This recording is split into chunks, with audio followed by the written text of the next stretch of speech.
the education and the anti-imperialist propaganda, for lack of a better word, but the anti-imperialist truth spreading, getting the truth out there about these regime change efforts is even more important now than it ever was, with the war in Ukraine going on and with these psychotic finance capitalists in charge of our government and in charge of NATO, pushing us ever closer to World War III, doing anything they can to break up a peace agreement between Ukraine and Russia while claiming that it's just Putin. It's just Russia who refuses to do a peace agreement. And when you look at how things have changed or not changed in our country since the Iraq War, it makes perfect sense, right? A lot of the people who lied us into this murderous intervention that pretty much everybody now agrees was terrible and was a horrible mistake are still in charge of our government, still in power in some of the most powerful positions in our country, in our government, and some of them are some of the wealthiest people in the country. So you see that that was very apparent reading Consortium News's 20-year retrospective on the Iraq War. This is one of my favorite news outlets, founded by Robert Perry, the late Robert Perry. They did a 20-year retrospective looking back at the Iraq War, what we've learned from it, what has changed, and how a lot of these figures who lied us into the war have been rehabilitated and are now pushing for NATO's proxy war in Ukraine. They're now pushing for more conflict with Russia and telling us that we should believe them this time, that they've learned their lesson from Iraq. So this is a really good article from Sam Husseini. Husseini's done a lot of great research and investigative journalism into bioweapons and U.S. Bioweapon development, covert and not covert. But the first point that Sam Husseini makes here is the point that we just made in our Iraq War deep dive, which is on our YouTube channel right now, that this was not a failure. It was not a mistake, right? It was an imperialist project on behalf of the oil oligarchs that was carried out successfully, and on behalf of Halliburton and these other weapons manufacturing companies that Vice President Dick Cheney was the chairman of. A lot of people portray it like George Bush was just so stupid. He was just this idiot who bumbled his way into Iraq and did this terrible invasion on accident. But it wasn't on accident. He was a neocon. He was, George Bush, along with John Bolton, Elliot Abrams, and these other members of the Bush administration and the U.S. State Department, were cold and calculating on behalf of the finance capitalists who prop them up, who fund their campaigns and who lobby them, and the oil companies as well, who essentially pillaged Iraq's oil after the intervention.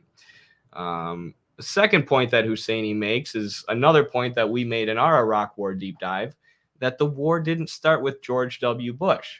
It started with the Clinton administration, at least, or probably George H.W. Bush, who did the Gulf War and sanctioned Iraq, killing 500,000 children and laying the basis, laying the historical development that would lead up to the 2002 invasion by George W. Bush. A third point that Husseini makes here that I thought was really good is that Joe Biden participated and presided over the Iraq hearings. Right? And he went on Meet the Press, this really, really popular news outlet or news show, and claimed that Iraq had weapons of mass destruction. Right? So same thing with George Bush. A lot of times Joe Biden is portrayed as this goofy old man of a president eating his ice cream, and he's doing a better job than Trump. He's just a little silly. He has a little bit of dementia. Old Joe, haha. When in reality, Joe Biden is this person who presided over the Iraq hearings, who actively lied us into the Iraq war, who argued on the Senate floor, argued passionately for harsher and longer prison sentences for nonviolent offenders, arguing for the crime bill.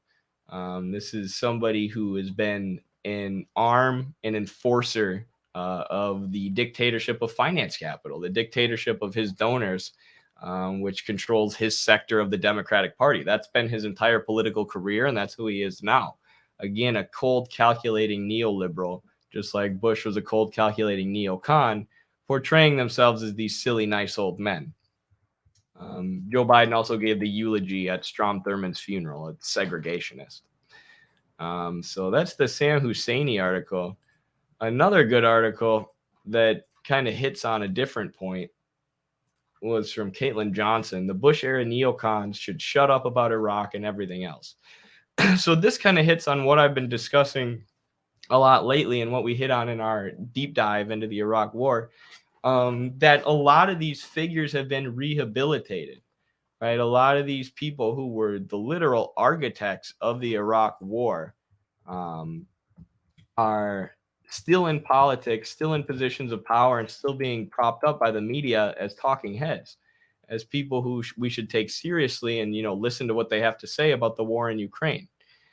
So David Frum and Max Boot here were two of the main media architects or main political establishment pushers, drivers of the Iraq war. And David Frum, at least, has finally admitted that the war was a mistake. He finally admitted that it was executed poorly. However, in his article admitting that the war was a mistake, he falsely claims that there actually was evidence for weapons of mass destruction, which there wasn't. This was a blatant lie pulled out of Colin Powell's butt to justify the war.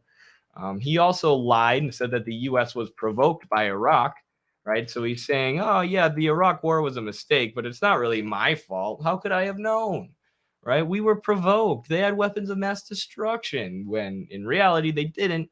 You guys knew we weren't being provoked.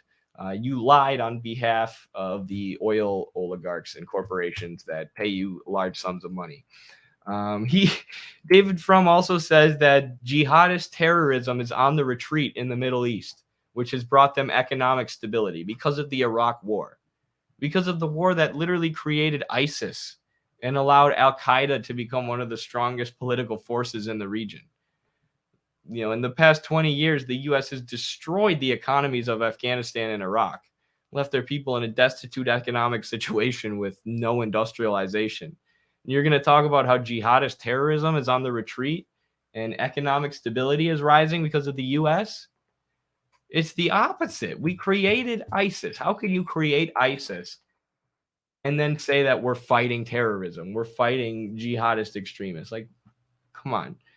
He also argues that Obama should have fully invaded Syria, right? So he's saying, I've learned my lesson from Iraq. It was a mistake.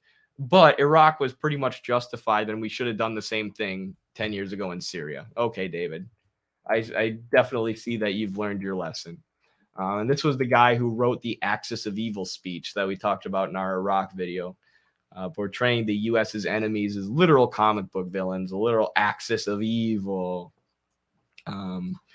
So that's David Frum. Max Boot also admitted that parts of the Iraq war were wrong, although he's not willing to admit that the whole intervention was a bad thing.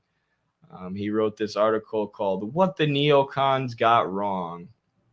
I was trying to find a picture of it here, but I guess there isn't one. Called it "What the Neocons Got Wrong," and this article is a little bit better than his 2001 essay called "The Case for American Empire," where he argues that the U.S. should invade Iraq and dominate the Middle East. But the article's still not great. He mentions in this article saying that there were certain mistakes in Iraq, that the Korean War and the Vietnam War were justified. He just mentions that out of nowhere. He pulls it out of his butt.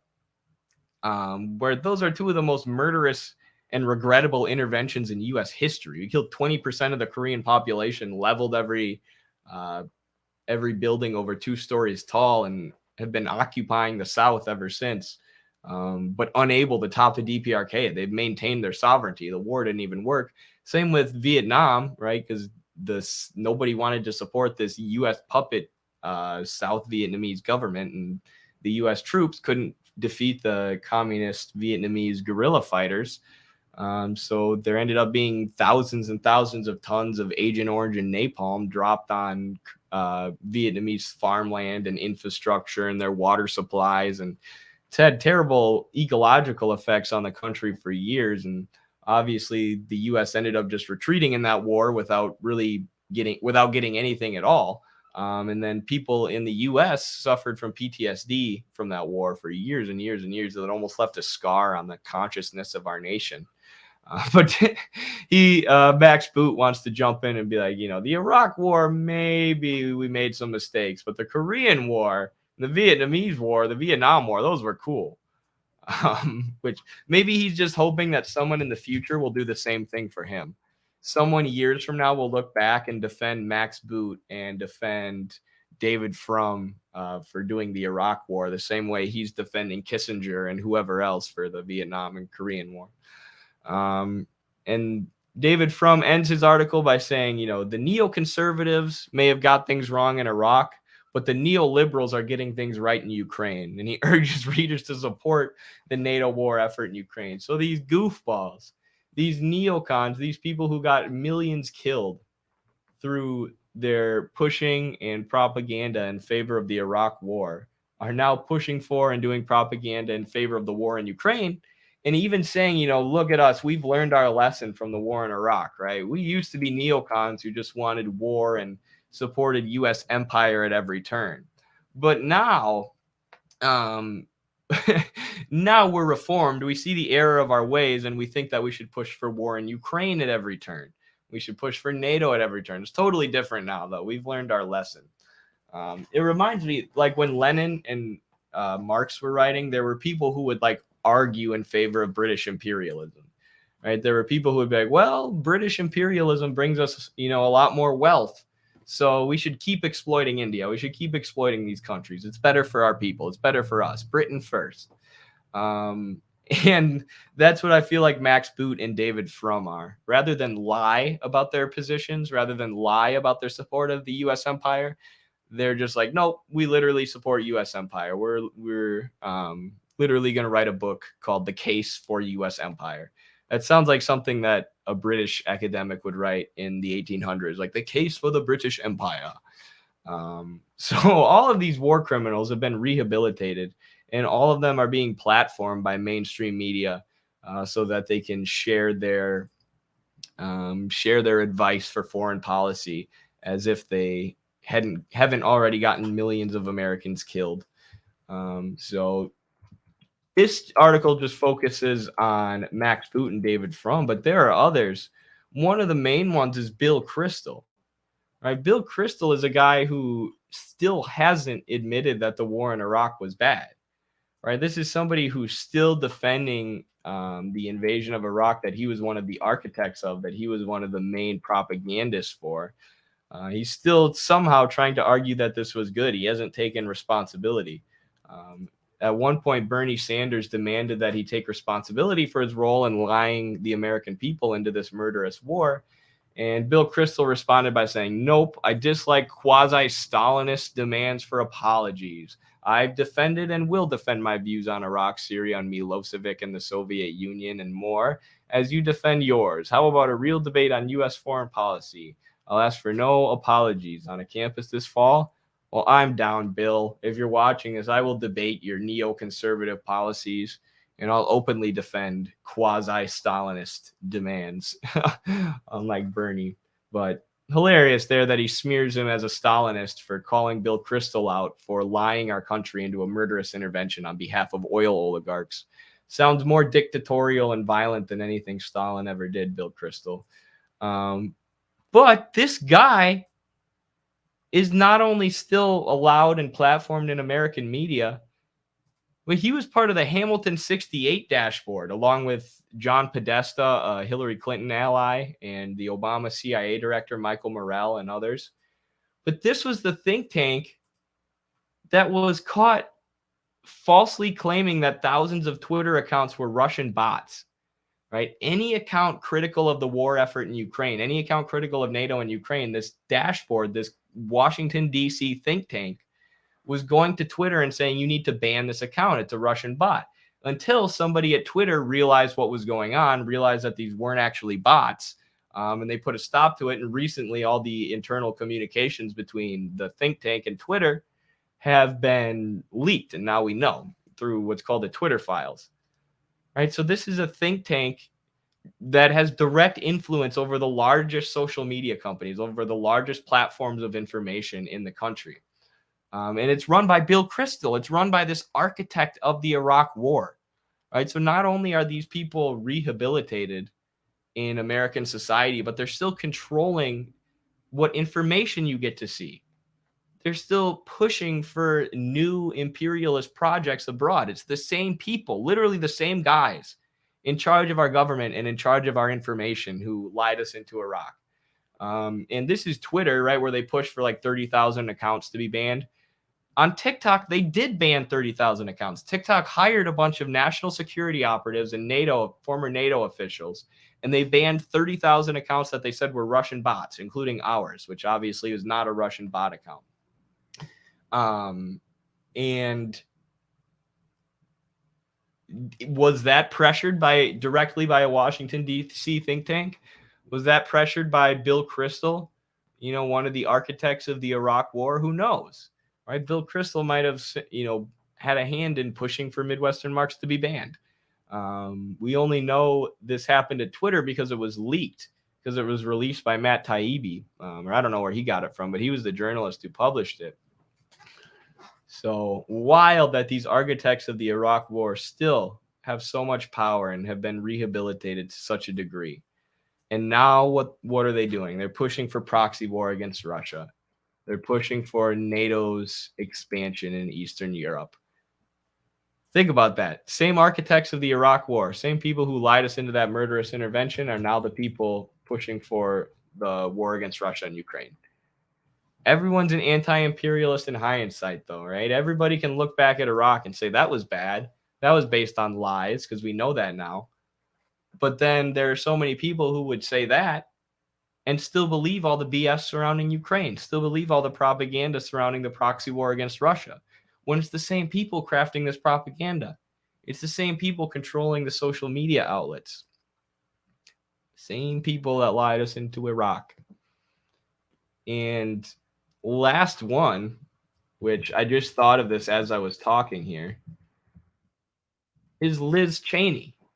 Liz Cheney became an anti-Trump Republican, and now she's the darling of liberal media. They freaking love her. And not only that, but supposed progressive commentators like Robert Reich are calling for Liz Cheney to run for president because she's against Trump. This is very progressive, yes. Forget that her father was the chairman of Halliburton, who got millions and millions of people killed trying to expand the profits of the military-industrial complex and military contractors that he was profiting from. Forget all that. She doesn't like Trump, so she should be our president. Like, is this real life? Is this actually real life? We live in a world where left-wing progressive commentators are calling for Liz Cheney to be president. Like, all these progressives who claim that they've learned their lesson from Iraq, and Iraq was so terrible and so many people died and it was all for oil, who are now supporting the NATO war effort in Ukraine against Russia, are the biggest hypocrites I've ever seen in my life. They're just absurd hypocrites. Right? It's literally the same people that led the Iraq war effort leading this war effort and censoring people like us who are trying to tell you the truth. And a lot of these progressives who have their nice place within the political establishment and a nice income tied to that spot in the political establishment or tied to these think tanks or whatever else, they're not going to threaten that income by telling the truth. Don't forget that Albright was praised like a second Jesus by shit-libs. Yeah, we talked about that in our Iraq War deep dive, which I mentioned here a couple times. Carlos Noah, well, I laid out a bunch of facts and did a bunch of research on the Iraq War, and then I just gave a sort of presentation about it while Noah and Carlos jumped in wherever they saw fit. But we hit on that, talked about all the people who have praised. It's going to be sort of... Same with Colin Powell, all right? The guy who literally got up in front of the UN and lied, claiming that they had biological evidence of WMDs. That guy, when he died, there were progressives who were like, what a hero, a person of color in a position of power. How wonderful. Like, what? He got millions of people of color killed in Iraq. Why are we praising this guy?